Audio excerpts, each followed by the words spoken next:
Bharatiya Janata party का 47वां स्थापना दिवस सोमवार को सुमेरपुर शहर सहित ग्रामीण क्षेत्रों में उत्साह और जोश के साथ मनाया गया। इस अवसर पर पार्टी के पदाधिकारी एवं कार्यकर्ताओं ने विभिन्न कार्यक्रम आयोजित कर संगठन की विचारधारा को आगे बढ़ाने का संकल्प लिया। सुमेरपुर में स्थानीय विधायक एवं कैबिनेट मंत्री जोराराम कुमावत के कार्यालय पर नगर मंडल अध्यक्ष रविकांत रावल के नेतृत्व में कार्यक्रम आयोजित हुआ।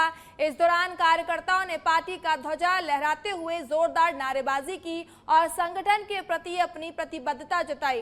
कार्यक्रम में उपस्थित नेताओं ने कहा कि भाजपा आज विश्व की सबसे बड़ी राजनीतिक पार्टी बन चुकी है, जो राष्ट्रवाद, सेवा और विकास के सिद्धांतों पर कार्य कर रही है। कार्यकर्ताओं ने स्थापना दिवस के उपलक्ष्य में आगामी दिनों में शहर में सेवा कार्य, स्वच्छता अभियान और जनसंपर्क कार्यक्रम चलाने का भी संकल्प लिया। आज पार्टी का स्थापना दिवस है और पार्टी कार्यकर्ताओं ने आज बड़े जोश और उन्माद और उल्लास के साथ में हमारे जो कार्यक्रम थे कि आज का कार्यक्रम हर घर पर भारतीय जनता पार्टी के हर कार्यकर्ताओं के घर व प्रतिष्ठान पर भारतीय जनता पार्टी का झंडा लगाया जाए, फहराया जाए। कार्यकर्ताओं ने आज यहाँ विधायक कार्यालय पर आकर भारतीय जनता पार्टी का स्थापना दिवस मनाया।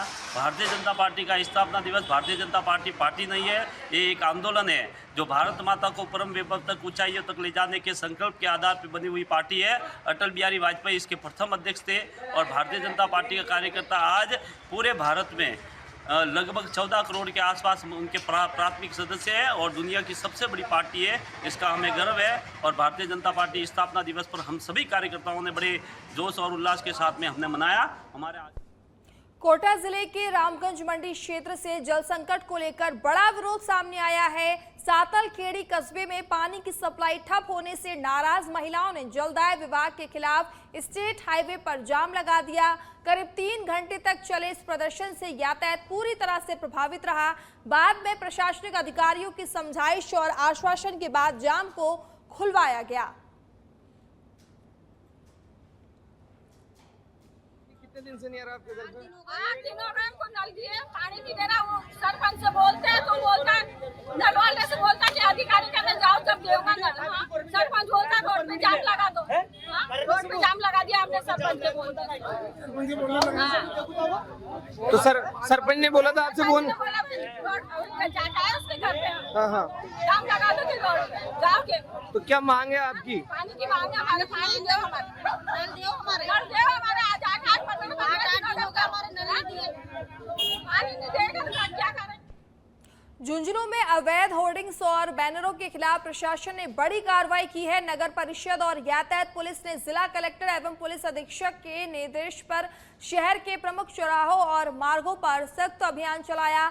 इस दौरान पीरू सिंह सर्किल, गांधी चौक, कलेक्ट्रेट सर्किल, मंडावा मोड़, रेलवे स्टेशन मार्ग और हवाई पट्टी क्षेत्र सहित अन्य व्यस्त स्थानों से दर्जनों अवैध होर्डिंग्स और बैनर हटाए गए। यातायात प्रभारी राधेश्याम सांखला ने बताया कि इन होर्डिंग्स के कारण वाहन चालकों की दृश्यता बाधित हो रही थी और दुर्घटनाओं का खतरा बढ़ रहा था। अभियान में क्रेन और अन्य उपकरणों की मदद से बड़े बड़े बैनर और प्रचार सामग्री को जब्त किया गया। प्रभारी अतिक्रमण रोधी दस्ता नगर परिषद झुंझुनू ने भी बताया कि यह कार्रवाई शहर की सौंदर्य व्यवस्था बनाए रखने और यातायात की सुरक्षा सुनिश्चित करने के लिए की जा रही है। जिला कलेक्टर महोदय और एसपी साहब के निर्देश से झुंझुनू शहर के अंदर जितने भी सर्कल्स हैं उन सर्कल्स पर बड़े बड़े होर्डिंग लगे हुए हैं, उनको हटाने के निर्देश प्राप्त होने पर आज नगर पालिका के साथ संयुक्त कार्रवाई की जा रही है और जितने भी शहर के अंदर सर्कल्स हैं उन सर्कल से बड़े बड़े होर्डिंग्स, बैनर्स और वो सब हटाए जा रहे हैं। इन चीज़ों से यातायात में बाधा होती है और विजिबिलिटी क्लियर नहीं रह पाती है। दूसरी साइड की चीज़ें नज़र नहीं आती है वाहनों को, वाहन के ड्राइवरों को, जिससे क्या दुर्घटना की आशंका रहती है। इसी सिलसिले में आज नगर पालिका के साथ संयुक्त कार्रवाई के तहत हवाई पट्टी, रेलवे स्टेशन, पीरू सिंह सर्किल और कलेक्ट्रेट सर्किल और मंडावा मोड़ और गांधी चौक, इसके अलावा भी जहाँ पर भी राज्य की संपत्ति को विरूपण करने की प्रयास है उन सबको उन सभी जगह से बैनर्स हटाए जा रहे हैं, होर्डिंग्स हटाए जा रहे हैं। श्रीमान आयुक्त महोदय के निर्देशानुसार स्थायी व अस्थायी अतिक्रमणियों के विरुद्ध कार्रवाई करते हुए हमने आज हवाई पट्टी सर्कल से कार्रवाई शुरू करी है, जो रेलवे स्टेशन होते हुए कलेक्ट्रेट सर्कल, मंडवा मोड़, गांधी चौक तक कार्रवाई करेंगे, जिसमें अस्थायी और स्थायी अतिक्रमणियों को चेतावनी देते हुए अतिक्रमण हटाने की कार्रवाई की जा रही है। ये अभियान लगातार नगर परिषद ने जारी कर रखा है और सख्त से सख्त चेतावनी दे रहे हैं और इसके विरुद्ध हमने हनुमानगढ़ में चल रही सब इंस्पेक्टर भर्ती परीक्षा के दूसरे दिन एक भावुक और विवादित स्थिति सामने आई है, जहां 60 सेकंड की देरी से परीक्षा केंद्र पहुंची छात्राओं का खाकी वर्दी पहनने का सपना अधूरा रह गया। छात्राओं ने अधिकारियों के सामने हाथ जोड़कर गुहार लगाई। उन्होंने पिछले 1 साल से कड़ी मेहनत कर तैयारी की है, लेकिन अधिकारियों ने राजस्थान लोक सेवा आयोग के सख्त नियमों का हवाला देते हुए उन्हें प्रवेश देने से इनकार कर दिया। जिले के 40 परीक्षा केंद्रों पर आयोजित इस परीक्षा की प्रथम पारी में 11,714 परीक्षार्थी नामांकित थे, जिनमें से 4,354 अभ्यर्थी अनुपस्थित रहे। कड़ी सुरक्षा व्यवस्था और सघन जांच के बाद ही परीक्षार्थियों को प्रवेश दिया जा रहा है। इस बीच एक परीक्षा केंद्र के बाहर उस समय विवाद खड़ा हो गया, जब एक छात्र की जेब से 100 रुपए का नोट मिलने पर वीक्षकों ने उसे अंदर ले जाने से रोक दिया।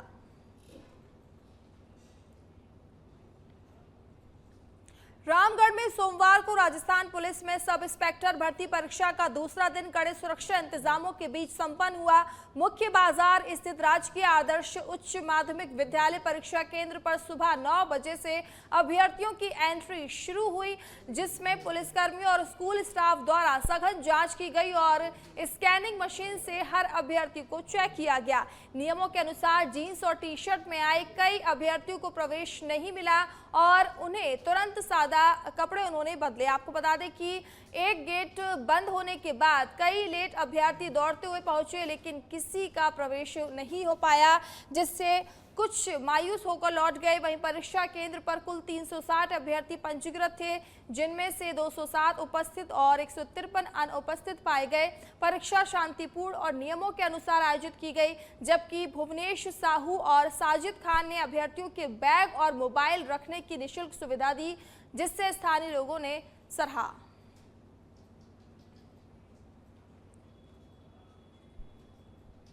बांसवाड़ा जिले में उप निरीक्षक यानी कि एसआई भर्ती परीक्षा के दूसरे दिन की पहली पारी शांतिपूर्ण ढंग से संपन्न हुई और आज परीक्षा का अंतिम दिन कड़ी सुरक्षा के बीच आयोजित किया गया। जिले के 21 परीक्षा केंद्रों पर प्रशासन और पुलिस पूरी तरह से अलर्ट मोड पर नजर आई। पुलिस अधीक्षक सुधीर जोशी स्वयं परीक्षा केंद्रों का दौरा कर व्यवस्थाओं की निगरानी करते रहे। वहीं जिला कलेक्टर भी लगातार विभिन्न केंद्रों पर पहुंचकर व्यवस्थाओं का जायजा लेते दिखे। सभी केंद्रों पर परीक्षार्थियों को सघन जांच के बाद ही प्रवेश दिया गया। प्रशासन की सख्ती और मुस्तैदी के चलते परीक्षा के दौरान किसी भी प्रकार की नकल या अव्यवस्था की घटना सामने नहीं आई। अंतिम दिन होने के कारण अभ्यर्थियों में उत्साह भी देखने को मिला और पूरे जिले में परीक्षा शांतिपूर्ण माहौल में जारी रही।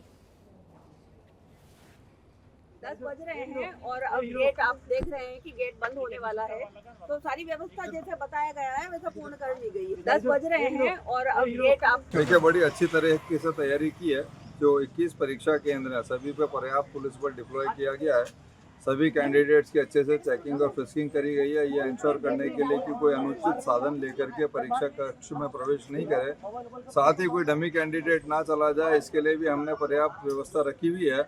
और बहुत अच्छे से परीक्षा हुई है, कल बड़ा अच्छे से हुआ है और आज भी बड़े अच्छे से चेकिंग हुई है और बड़े अच्छे से परीक्षा संपादित हुई। कई स्थानों पर मेडिकल टीम भी थी और जहाँ पे अगर ऐसी आवश्यकता थी तो तत्काल जो है उपलब्ध करा दी गई। 2 घंटे का ही बाद का सत्र है, तो ऐसी कोई आवश्यकता है तो पर्याप्त उसके लिए भी प्रोविजन रखा हुआ है। जो देखिए आरपीएससी के नॉर्म्स हैं उसमें स्पष्ट लिखा हुआ है कि क्या पहनना है, कैसे पहनना है। बाकी जो नॉर्म्स के अंदर वर्जित चीज़ थी वो कोई अगर लेकर के आएगा या वैसी पोशाक में आएगा तो निश्चित रूप से। झुंझुनू जिले में प्रस्तावित नहर बंदी को लेकर लोगों में बनी पानी की किल्लत की आशंकाओं के बीच राहत भरी खबर सामने आई है। जलदाय विभाग ने स्पष्ट किया कि नहर बंदी की पूरी अवधि के दौरान भी जिले में पेयजल आपूर्ति सुचारू रूप से जारी रहेगी। विभागीय अधिकारियों के अनुसार 10 अप्रैल तक नियमित रूप से नहर से पानी की सप्लाई जारी है और इस दौरान अधिकतम भंडारण पर विशेष जोर दिया जा रहा है। नहर बंदी की अवधि लगभग 45 दिन की रहने वाली है, लेकिन विभाग विभाग ने पहले से ही पर्याप्त जल संग्रह कर लिया है, जिससे आगामी दिनों में किसी भी तरह की समस्या नहीं आएगी। कुंभाराम लिफ्ट कैनाल परियोजना के एएसआई दिलीप तारक ने बताया कि जिले के मलसीसर स्थित डैम में पानी की पर्याप्त उपलब्धता है। कुल भंडारण क्षमता करीब 6300 MMD है, जिसमें से अब तक लगभग 5500 MMD पानी की संग्रहित किया जा चुका है, जबकि शेष लगभग 800 MMD क्षमता को भी जल्द भरने की प्रक्रिया जारी है। कुंभाराम लिफ्ट कैनाल के जरिए तारानगर और होते हुए पानी मछलीसर जलाशय तक पहुंचाया जाएगा। यहां से झुंझुनू जिले के 383 गांवों और 6 कस्बों में पेयजल आपूर्ति की जाती है। विभाग का दावा है कि इस मजबूत भंडारण व्यवस्था के चलते नहरबंदी के पूरे 45 दिनों में भी जलापूर्ति बिना बाधा जारी रहेगी। पीने के लिए अभी 10 अप्रैल तक पानी दिया जा रहा है। वर्तमान में हमें पर्याप्त पानी हो रहा है प्राप्त।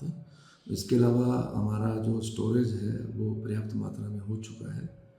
नहरबंदी का जो अवधि है वो लगभग 45 दिन रहेगी, बल्कि हमें तो 10 तारीख तक दिया जा रहा है, उसके बाद तो 45 से भी कम दिनों तक रहेगी ये। वाटर सप्लाई का सिस्टम तो हमारा डला हुआ है, वाटर सप्लाई दे रहे हैं। यहाँ सिर्फ प्रश्न ये है कि हमारे पास में पर्याप्त मात्रा में पानी उपलब्ध है या नहीं है। तो भंडारण के लिए हमारे बड़े रिजर्वायर बने हुए, तो पर्याप्त मात्रा में भंडारण हमारे पास में है।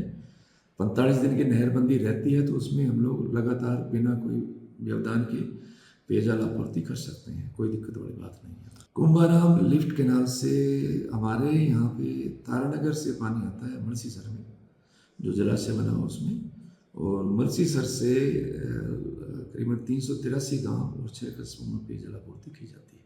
6300 टोटल क्षमता है हमारी इसमें। 6300 में से हमारा 5400 से ऊपर आज की तारीख में हो चुका है, बल्कि अभी बात कर रहे हैं तो 5500 से के हो गया, लगभग हो गया होगा। करीबन 800 ml अभी खाली है। बेंगू उपखंड क्षेत्र के नदवाई के समीप स्थित नरसिंहपुर गांव में रविवार और सोमवार की मध्य रात्रि अज्ञात चोरों ने हैरान कर देने वाली वारदात को अंजाम दिया है। चोर गांव के बाहर माताजी के मंदिर के पास लगे बिजली ट्रांसफर को निशाना बनाते हुए न केवल उसके कीमती उपकरण चुरा ले गए, बल्कि पूरे ट्रांसफार्मर को ही खंभे से उतारकर टेम्पो में लाद कर फरार हो गए। घटना का पता ग्रामीणों को सोमवार सुबह तब चला जब गांव में बिजली सप्लाई बंद रही। मौके पर पहुंचने पर ट्रांसफार्मर की जगह केवल टूटे तार और खाली खंभा ही मिला। इस घटना के बाद पूरे गांव की बिजली व्यवस्था ठप हो गई है, जिससे पेयजल आपूर्ति भी बाधित हो रही है। ग्रामीणों में घटना को लेकर भारी आक्रोश है और उन्होंने सुरक्षा व्यवस्था को लेकर गंभीर सवाल उठाए हैं।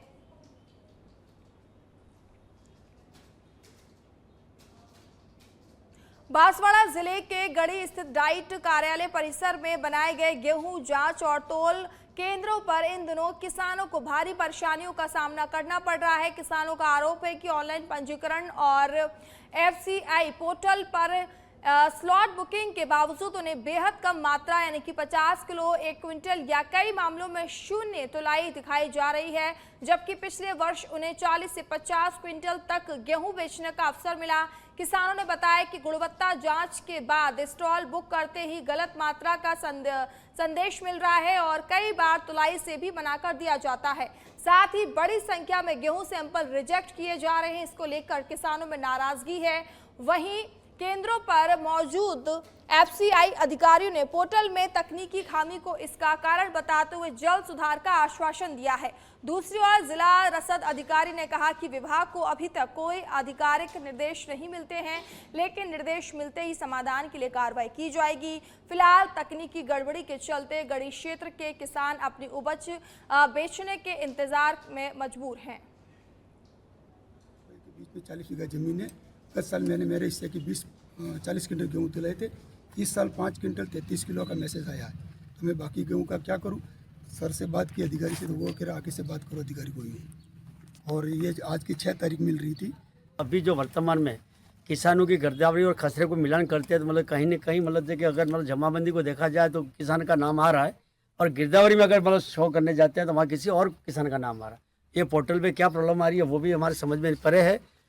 प्लस किसानों का मतलब देखिए यहाँ जो मतलब देखिए गेहूँ जो तुलाई का जो मापदंड दे रखा है, जिसका मतलब 25 किलो था, उसको 25 क्विंटल था, उसको मतलब 2 क्विंटल पे लाके खड़ा किया है। तो बाकी मेरी आज गेहूं तुलाई की बुकिंग थी 6 तारीख की। मैं गेहूं लेके आया था, लेकिन यहाँ पर आके देखा तो ना कोई अधिकारी एक बैठे हुए थे, ना गेहूं तुलाई का कोई कांटा वगैरह लगा हुआ था, ना टेंट वगैरह कुछ नहीं थी। हमने हमारे द्वारा पूछने पर बताया गया कि आप एक बार सैंपल दिखाइएगा और उसके बाद आ जाएंगे। हमने जैसे कि 4-5 सैंपल दिखाए तो सारे सैंपल फेल हो रहे हैं। तो आज अब हमारी तारीख 6 है। तो हमारे अधिकारियों से बात हुई है तो वो यही कह रहे हैं कि जल्दी से जल्दी इसका समाधान हो जाएगा इस बार।